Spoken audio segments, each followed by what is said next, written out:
Bueno, en este módulo vamos a hablar un poco sobre los orígenes de la antropología. La antropología, en primer lugar, tiene que ver con el estudio de las culturas lejanas eh, y tiene que ver con la alteridad. Ya vamos a ver esto, pero quería decirlo en primer lugar para entonces que rastremos eso con algunos detalles claves a lo largo de algunos periodos históricos importantes. Entonces, por ejemplo, podemos, a ver, déjenme, la antropología como una ciencia nace, digamos, en un momento histórico en el que las ciencias renacieron, vamos a decirlo así. Renacieron, lo digo a propósito, porque podríamos ubicarnos en el Renacimiento y quizás un poco antes en la escolástica. Es decir, tenemos unas condiciones que son diferentes y que posibilitan la emergencia de la ciencia y de las ciencias sociales. Entonces, esto, como muchos saben, arranca de la escolástica porque en la escolástica hubo un giro importante dentro de la Edad Media y allí se ubicó ya el hombre, o el ser humano, mejor dicho, como el centro de la reflexión y se empezó a pensar en la capacidad que él tenía para producir conocimiento y ya no necesariamente buscarlo en libros sagrados como la Biblia. O sea, realmente con la escolástica finalizó, digamos, o empezó a finalizar la Edad Media y la predominancia del cristianismo que no, digamos, no permitía o no animaba al ser humano a que buscara por su propia cuenta, sino que simplemente consultara, en este caso en la Biblia, el conocimiento porque allí estaba todo. Entonces, la escolástica comenzó con un giro, y hay que mencionar, por ejemplo, a Tomás de Aquino y otros, y a los humanistas que vinieron luego, y que, digamos, introdujeron el concepto de razón, incluso dentro de las reflexiones cristianas. Hay que recordar el compendio teológico de Tomás de Aquino. Bueno, luego el Renacimiento significa el renacer de la cultura griega, pero básicamente, o sea, no solamente el renacer artístico, sino el renacer científico. La ciencia es posible y allí comienza un hecho muy importante también. Aparte de esto, esto ocurre en el siglo XVI y XVII, es decir, los años 1400 y los años 1500, los siglos XV y XVI. Bueno, que ocurre el descubrimiento de América o ese proceso inicial que fue un descubrimiento por parte de la sociedad europea, pero también fue una invasión y una colonización por parte de toda Europa que se vino hacia América. Esto es importante porque aparecen sociedades que los europeos nunca han visto y entonces la antropología comienza a aparecer o comienzan a aparecer relatos sobre los otros. Esto es lo que comenzamos a llamar la alteridad, el alter. El alter es lo que está frente al yo, al ego. Entonces comienzan a aparecer relatos de este tipo de los indígenas de América, que comienzan a ser los sacerdotes que acompañan las incursiones de invasión que hacen los españoles y otros países, los ingleses, los franceses, o sea, todo el mundo viene a América. Allí comienzan unos relatos de los otros, o sea, de la alteridad, que por allí siempre se ubica como los orígenes de esa estrategia de investigación que está dentro de la antropología, que se llama etnografía. Entonces, digamos que con la aparición de América en el mapa, en el horizonte cultural, digamos que la cultura europea se mundializa. Nosotros entramos como ya en la etapa moderna de globalización Y si unimos a eso el renacer de la ciencia, tenemos las dos condiciones para qué, porque tendríamos a partir de entonces ciencia y tendríamos, digamos, lo que se necesita para hacer el primer tipo de antropología que se hizo. Luego también podemos mencionar condiciones sociales, bueno, la acabo de mencionar, que es la expansión europea por el mundo, condiciones económicas en el sentido de que es posible financiar estos viajes y estos relatos, y bueno, las condiciones políticas, porque se ha dicho siempre que la antropología nació vinculada al proceso colonial y a la colonización, es decir, había una necesidad de parte de la administración y de los políticos europeos de conocer esas sociedades para saber cómo dialogar con ellas, cómo sojuzgarlas, cómo eran, aparte de un poco de curiosidad. Bueno, con eso podríamos entrar como ya en la etapa de aparición en sí de la antropología, donde se le dio nombre a la ciencia, y eso ocurrió, digamos, en el siglo XIX. Ocurrió en el siglo XIX, es decir, un poco de años antes, ya desde el Renacimiento, o sea, desde la llegada de Colón en América en 1492, se comienzan todas estas, digamos, etnografías, entre comillas, aunque no fueron hechas por antropólogos, y todo el siglo XVII, el siglo XVIII, se hizo, digamos, todos estos relatos, y en el siglo XIX entramos ya con una cierta madurez, ya habían bastantes relatos acumulados como para crear una ciencia que se ocupara de ellos, o sea, de los indígenas, o más exactamente de las culturas alejadas, aparecen, por ejemplo, en el siglo XIX dos ciencias. Está la sociología con Augusto Comte, y aparece la antropología de la mano, por ejemplo, de Lewis Morgan y de Edward Taylor, como, digamos, los dos que se ubican como padres de la antropología. Entonces, la sociología aparece como la ciencia del nosotros, o sea, la ciencia de estudio de la sociedad europea como tal, o derivada de Europa como la sociedad norteamericana.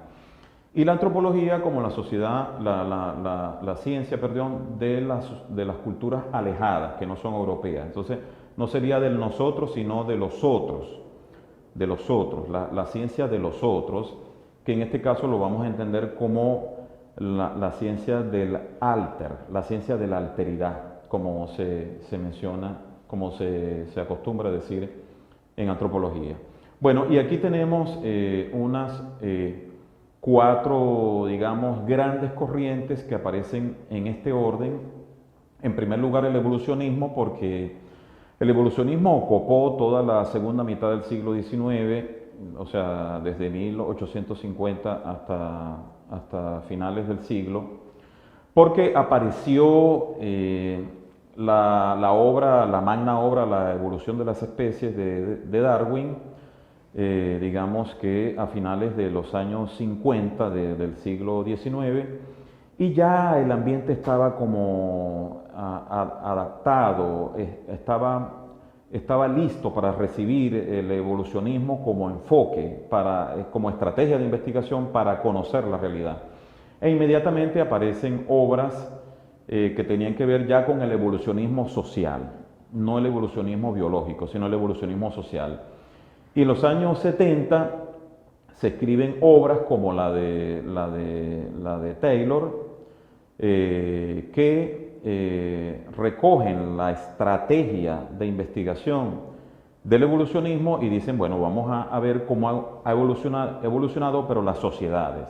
Y entonces hace toda una teoría, en este caso Taylor, sobre esto, y Morgan hace lo mismo. En el caso, por ejemplo, de Taylor, que quiero mostrarlo acá, de Edward Taylor, por ejemplo, se dedica a hacer estudios sobre el parentesco y sobre el matrimonio, y indica etapas o cómo fue evolucionando. Por ejemplo, hay dos conceptos importantes que él legó. Uno es el de las adherencias y el otro es el de la supervivencia. Las adherencias son rasgos comunes que van adquiriendo, que se van adhiriendo a unas culturas y que derivan de otras, es decir, por el contacto entre culturas. Y la supervivencia son como residuos que quedan del pasado, instituciones sociales, creencias o algún tipo de rasgo cultural que sobrevive a la desaparición del contexto original de emergencia de ese rasgo.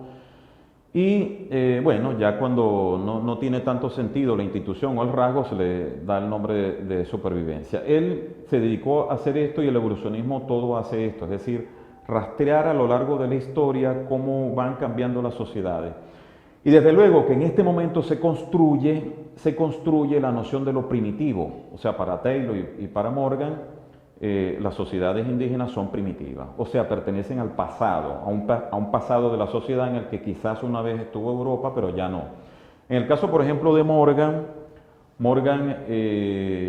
hace, por ejemplo, a ver, déjame ponerlo allí. Morgan divide estas etapas en salvajismo, barbarie y civilización.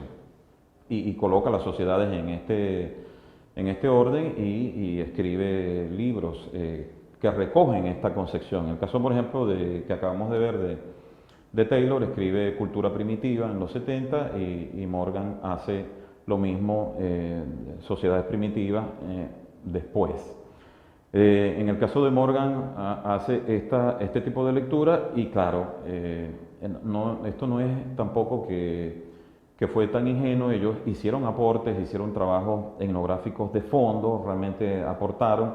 En el caso, por ejemplo, de Morgan hizo magníficos estudios de parentesco, muy avanzados para la época, que bueno, eso quedaron con un legado porque luego la antropología ha considerado fundamental los estudios de parentesco. Bueno, luego tenemos ya en el siglo XX un inmenso aporte que hizo este señor que tenemos acá, que es Malinowski, que digamos a Malinowski se le tiene como el primer, o sea, el que sistematizó, el que nos dijo cómo hacer las etnografías, de manera de retratar la totalidad, o describir la totalidad de una cultura con una metodología de cómo escribirla, cómo hacerla, cómo recoger los datos y todo eso.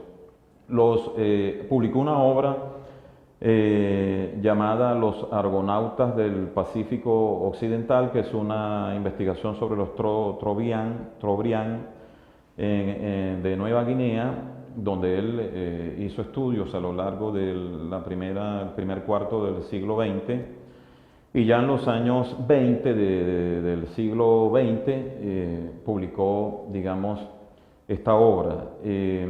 Los Argonautas del Pacífico se considera como la primera gran etnografía, o sea, de Malinowski aprendimos eso.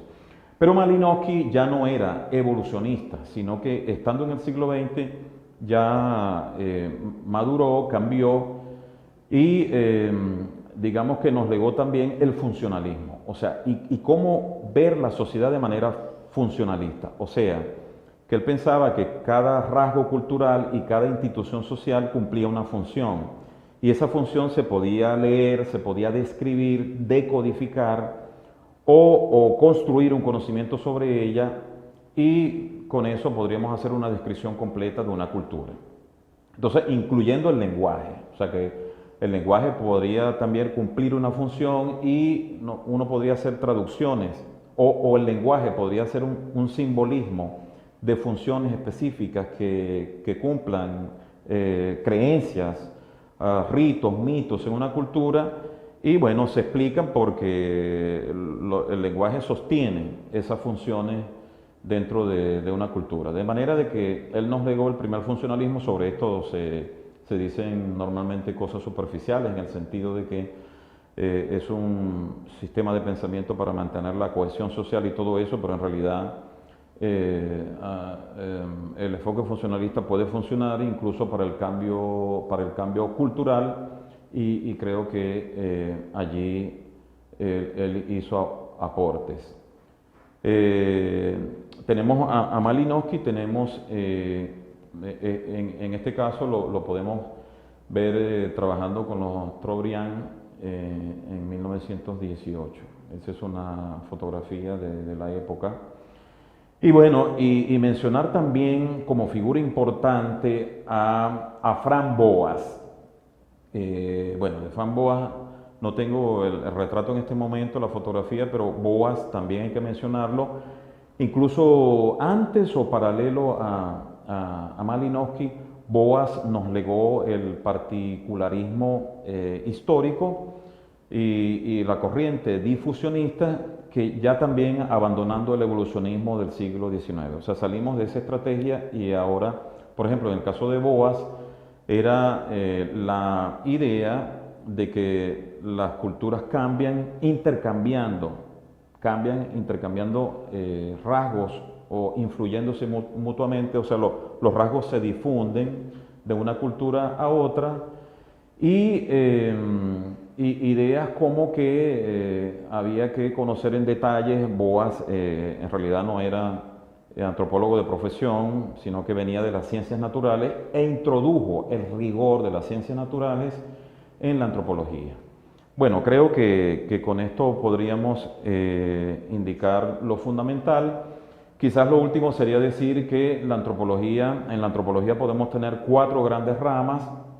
Tenemos la antropología biológica, que se encarga del estudio del proceso de hominización. Hominización es el proceso de la evolución del hombre, desde el australopiteco, que fue el primer ser humano hace unos 3,8,7 millones de años. Eso cambia según las investigaciones.